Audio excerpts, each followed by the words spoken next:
Donc, je suis Romuald Dugier, donc, je travaille chez Horizon Télécom depuis 17 ans. Alors, pour resituer juste un petit peu rapidement, Horizon Télécom, c'est une entreprise qui est dans le bassin minier à Mont-Soleil-Mines, qui est spécialisée dans la fabrication des cartes électroniques, on va dire l'étude de la fabrication des cartes électroniques. Pour faire simple, on est dans un cœur de métier que d'autres entreprises localement sont dans le même cœur de métier que nous. Donc, l'assemblage de cartes électroniques, c'est quelque chose d'assez particulier, surtout là dans le cadre de l'économie circulaire où on a dû voir tous ensemble en fait les chaînes de valeur, la façon de l'extraction jusqu'au déchet, tout ce cycle du produit. Et dans l'industrie électronique, pour le coup, on fait partie des acteurs où c'est très compliqué d'agir à notre niveau. Parce que en termes de réduction d'impact, il faut savoir que l'industrie électronique utilise énormément de matériaux. On a beaucoup de métaux. On a une grosse partie du tableau de Mendeleïev dans le moindre de nos produits. Donc du coup, en termes de recyclage derrière, c'est très compliqué, même si pour certains métaux, ça l'est plus simple que pour d'autres. Je pense notamment à l'or, où effectivement... j'ai trouvé une citation d'ailleurs hier soir où on disait que dans une tonne de cartes électroniques, ça peut contenir jusqu'à 200 grammes d'or, alors qu'on trouve que 5 grammes d'or par tonne de minerais extraits. Donc c'est un exemple parmi d'autres, mais finalement, est-ce qu'à lui seul, il va justifier vraiment de recycler les produits? Moi, à titre personnel, je pense que voilà, il y a d'autres solutions. On parle de développement durable depuis tout à l'heure. La durabilité des produits, lorsqu'on a fait la fresque sur l'économie circulaire, ça m'est apparu comme un des leviers les plus importants pour nous. Parce que donc on parle de sourcing. Je sais qu'il y a beaucoup d'entreprises qui travaillent énormément là-dessus, travailler sur, effectivement, en termes de sourcing, alors des matières premières qui aient le minimum d'impact. Pour nous, c'est très compliqué, tout simplement parce que tout vient d'Asie. Donc voilà, on a perdu en Europe la souveraineté sur les composants électroniques. Alors on nous en parle beaucoup, hein. Tout le monde aujourd'hui entend parler des semi-conducteurs. On est en train de nous parler de remonter des méga factories pour ces semi-conducteurs. Pareil, là je mettrai un bémol.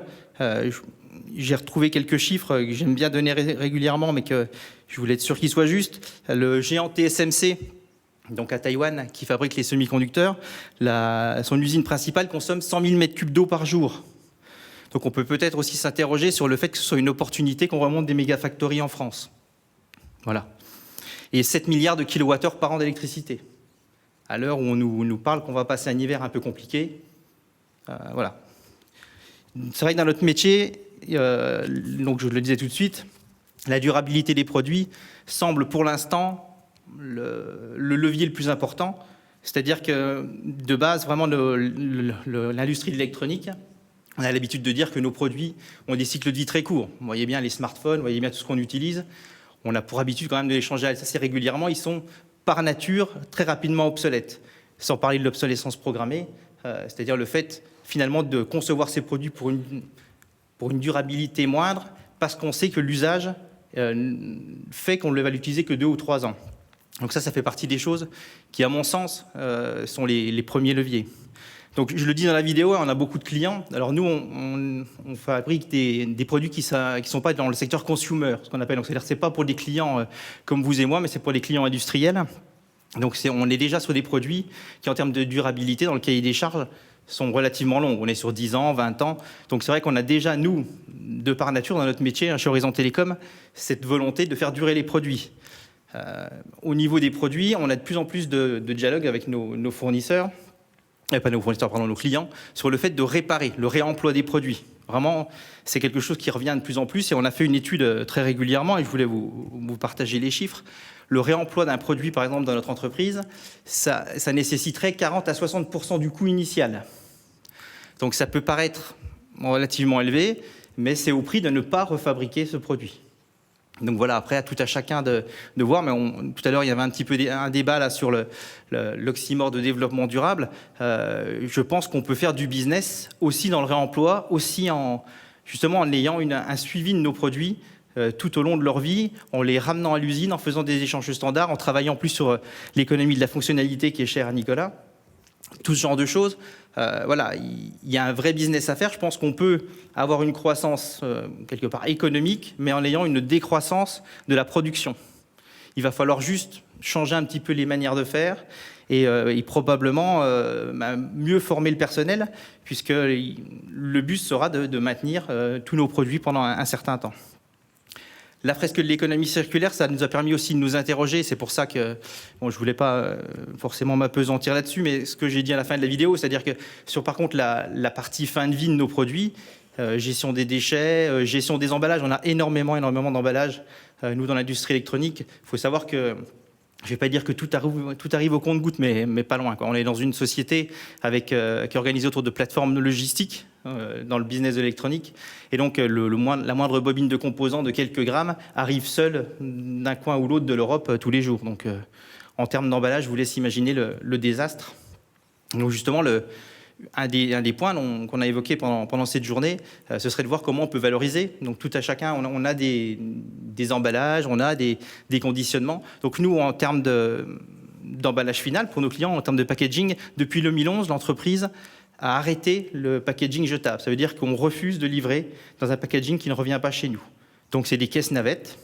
Alors ça a un coût initial et ça a un coût pour le client. Alors nous, on a pris le parti en fait de ne pas le facturer au client en termes de consigne, c'est-à-dire qu'il n'y a pas de consigne, tout simplement. Donc, on part du principe que de bonne volonté, les clients vont nous renvoyer ces caisses navettes, sachant qu'au bout d'un moment, si on n'en a plus, on ne peut plus les livrer. Donc, voilà. On sait aussi jouer sur certains leviers pour que les caisses reviennent. Mais des solutions, voilà, on en a à différents niveaux. Alors, j'ai pas donné quelques chiffres en démarrant. Donc, je disais, Horizon Télécom, une PME, c'est 27 salariés.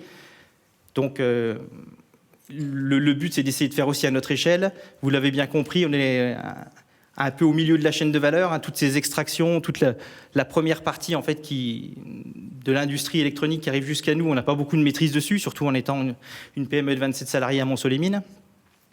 Donc on essaye de faire un maximum sur la partie durabilité de nos produits, sur la partie emballage que l'on génère. Et maintenant, une des prochaines étapes, et j'espère qu'on va pouvoir le faire avec ce groupe de travail qui a émergé, c'est travailler sur les déchets non désirés, c'est-à-dire vraiment les emballages de tout ce qui arrive dans l'entreprise. Ça, on voit bien que nous, il y a un trou dans la raquette. Actuellement, il n'y a pas ni d'indicateur de performance à ce niveau-là, ni un réel suivi, ni une réelle motivation interne pour l'instant à les diminuer.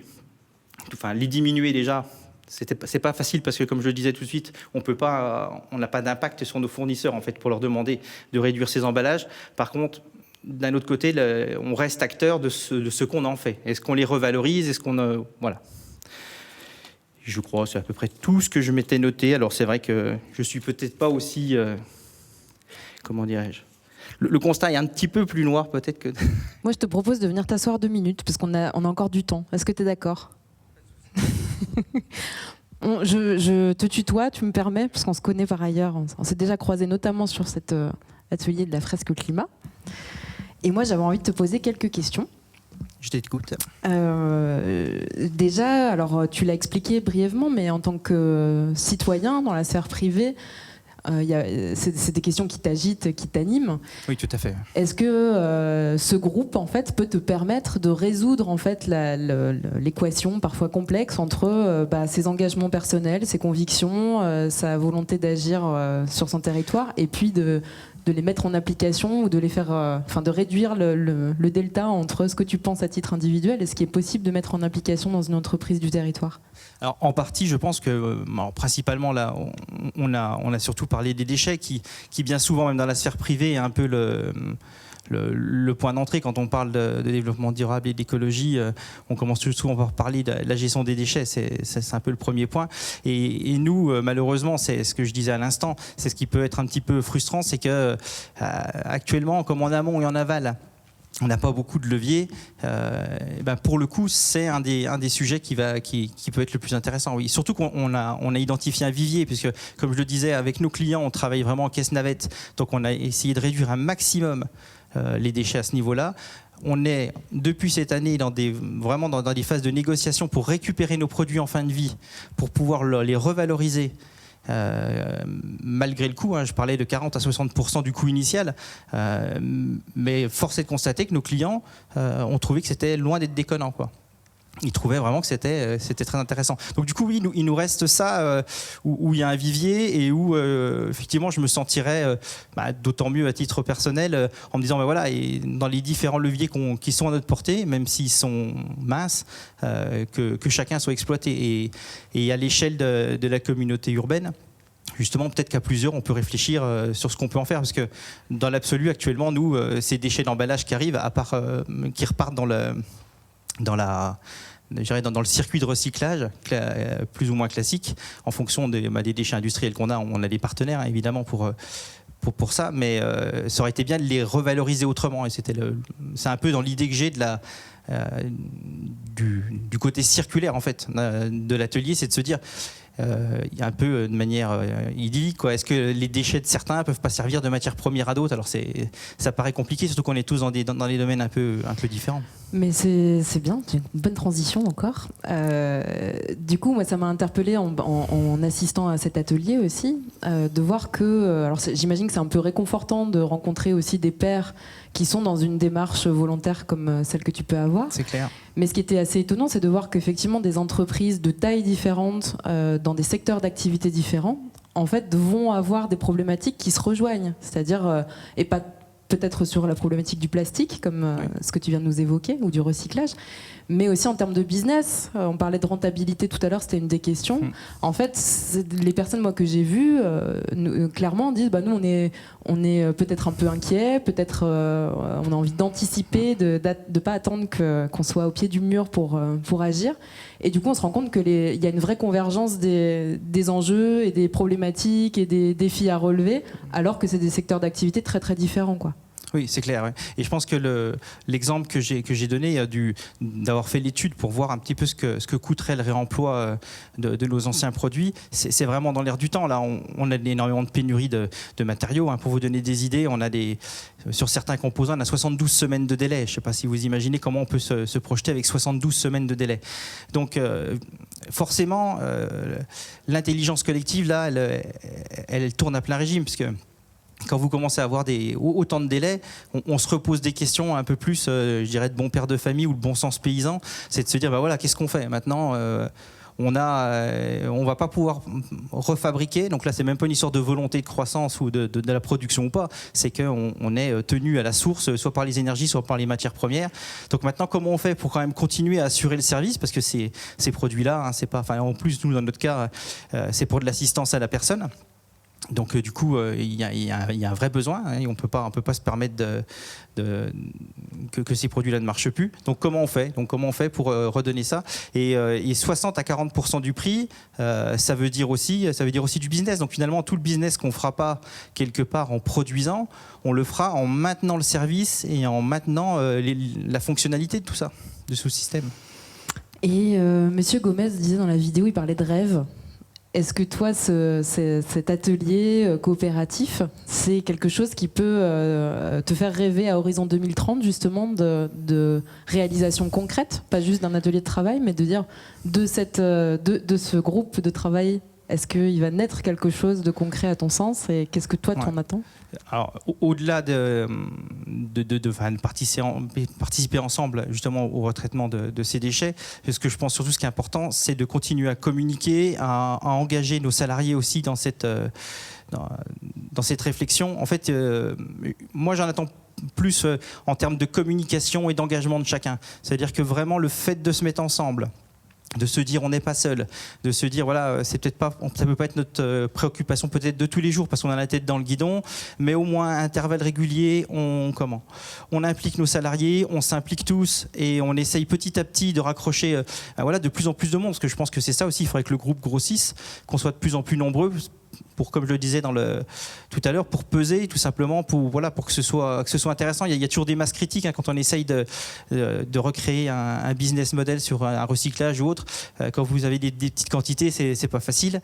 Et quand vous commencez à dépasser certaines masses critiques, là, ça va être intéressant, ne serait-ce qu'en termes de logistique, en termes de retraitement, qu'en termes de, pourquoi pas, de favoriser l'implantation sur la CUCM de nouveaux acteurs dans le recyclage de ces marchandises. Super, j'ai oublié tout à l'heure de le dire, mais je voulais proposer un jeu aux participants. C'était de nous dire à quels ODD ils se sentaient déjà répondre et ceux auxquels leur entreprise aimerait répondre. Alors je te piège pas parce que j'ai pas posé la question avant, mais est-ce que tu as une idée? On les a là, on les voit peut-être pas, ils sont un peu pixelisés, mais est-ce que tu sais ou est-ce que tu y réfléchis puis on en discute après? Ouais, parce que là, c'est bon, pas mais facile. par contre, les autres sont prévenus. S'ils sont dans la salle, je leur poserai la question des ODD auxquels ils répondent déjà et ceux auxquels ils veulent prétendre. Merci Romuald. Merci. Bonne journée.